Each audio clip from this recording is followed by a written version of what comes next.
நம்மள நிறைய பேருக்கு இந்த விஷயம் தெரியறதே கிடையாது. ரோஸ் செடி பார்த்தா வேகமா வளருது. ஆனா பூவே வைக்கலன்னு நம்ம நிறைய பேர் யோசிச்சிருப்போம் இல்லையா? அதுல வந்து பார்த்தீங்கன்னா, மத்த கிளைகள்லாம் அப்படியே வளராம நிக்கும். இந்த ஒரு கிளை மட்டும் சரசரன்னு வளரும். மண்ணுல இருக்க சத்த ஃபுல்லா அது இழுத்துக்குமே தவிர, அதுல இருந்து மொக்கும் வராது, பூவும் வராது. ஸோ அப்படிப்பட்ட கிளைகள் பார்த்தீங்கன்னா, அது வந்து ஆண் கிளை அப்படின்னு சொல்லுவாங்க.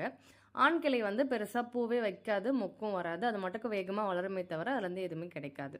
அதை எப்படி கண்டுபிடிக்கலான்னு பார்த்தீங்கன்னா, மத்த இலைகள கம்பேர் பண்ணும்போது, இந்த கிளையில இருக்க இலை மட்டும் பார்த்தீங்கன்னா, 7 இலைகள் இருக்கும். நான் தனியா பிச்சு காட்டுறேன் பாருங்க. இதுல 7 லீவ்ஸ் இருக்கும். பூ பூக்கக்கூடிய கிளைகள்ல இருக்க இலைய பார்த்தீங்கன்னா, 5 இலை தான் இருக்கும். ஸோ நீங்க அப்ப தெரிஞ்சுக்கலாம் எது வந்து ஆண் கிளை அப்படின்னு. இந்த மாரி 7 இலைகள் வரக்கூடிய கிளைகள பார்த்தீங்கன்னா, கண்டிப்பா அது எங்க ஸ்டார்ட் ஆகுதுன்னு பார்த்து அத வந்து ஃபுல்லா ஒட்ட கட் பண்ணிடுங்க.